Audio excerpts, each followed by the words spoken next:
আসসালামু আলাইকুম বন্ধুরা, সবাই কেমন আছেন? আশা করি ভালো আছেন। কিন্তু আমার মনটা ভালো নাই। কারণ হলো আহমদুল্লাহ সাহেব আর তাহিরি সাহেবের কিছু কথায় সাধারণ মানুষ বিভ্রান্তের মধ্যে পড়ে গেছে। আসলে কারো দোষ নাই, দুজনের কথাই আমি মনে করি ঠিক। কারণ প্রত্যেক নবী রসুল আল্লাহ পাকে কিন্তু ওই যে একটা কথা বলে সবাই জানেন, বেশ এরকম কলমকে আগে সৃষ্টি করা হয়েছে। ঠিক আছে, তো প্রত্যেকের তকদিরে কি আছে, কে কি হবে নাকি না হবে, সব কিছু কলমে লিখে ফেলছে। তো সবাই জানে, পৃথিবীর প্রত্যেক মুসলমানে বিশ্বাস করবে যে নবী রসুলগণ আগের থেকেই নবী। ঠিক আছে, তারা আগের থেকেই নবী। তাহলে আমি আপনাদেরকে একটা প্রশ্ন করব, যদি তারা আগের থেকেই নবী হয়ে থাকে, তাহলে নবুয়ত পৃথিবীতে আসার পরে নবুয়ত কেন পায়? তাহলে তো তারা জন্মের পর থেকে নবুয়ত পাইয়া আসছে, তারা ইসলাম প্রচার করে লাগ, তাদের ধর্ম প্রচার করুক, এরকমও হওয়া দরকার না? কিন্তু না, আমরা সবাই জানি আল্লাহ পাকে সবাইকে আগে থেকে সৃষ্টি করছে। আগে থেকে সৃষ্টি করছে, কে কী হবে এটা আল্লাহ পাকে ভালো জানে।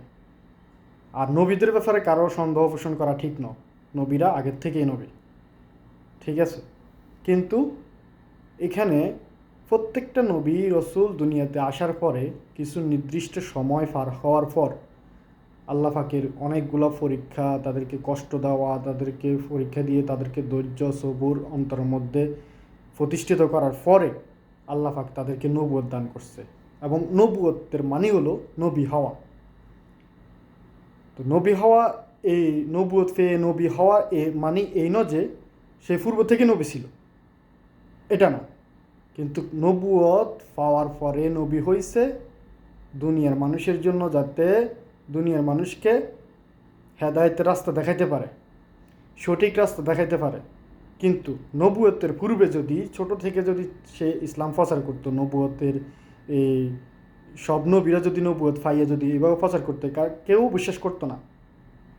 নবী রসুলদের কথা কেউ বিশ্বাস করতো না।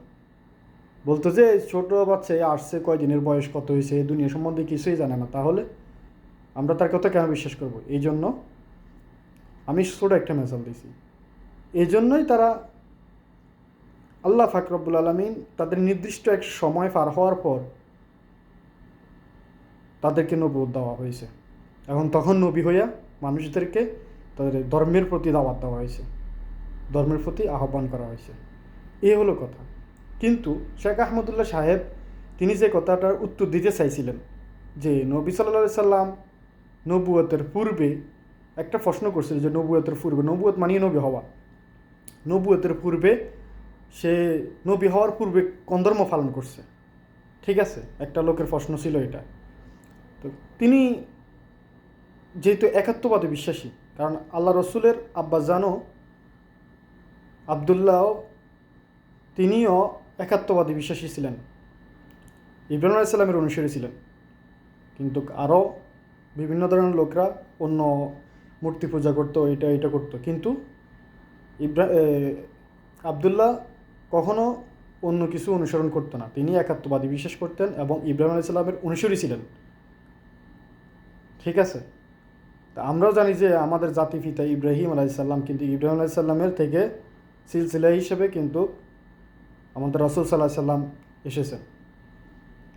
তো রসুল সাল্লাহ সাল্লাম কিন্তু ইব্রাহিম আলাইসাল্লামের অনুসরণ করতেন নবুয়ত পাওয়ার পূর্বে। তিনিও একত্ববাদীর ইবাদত করতেন, কিন্তু তখন নামাজ ছিল না, রোজা ছিল না, হজ ছিল না, কিছুই ছিল না।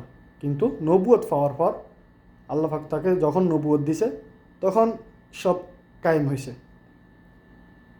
তো নবুয়ত মানি হলো নবী হওয়া। তো আমরা এটা বুঝতে হবে যে দুনিয়াতেই নবী হয়েছেন তিনি, কিন্তু আগের থেকে নবী এটা সবাই জানে। আল্লাহ প্রত্যেকে আগের থেকে নবী বানিয়ে রেখেছেন। আর আমাদেরকে বলে, আমি সাধারণ একটা মেসাল দিই, যারা মনে করেন ডক্টর ইঞ্জিনিয়ার হয়েছে, তারা তো কোনো আল্লাহ ফাঁকে কিন্তু তকদির লিখে ফেলছে যে কলমে সে দুনিয়াতে কি হবে।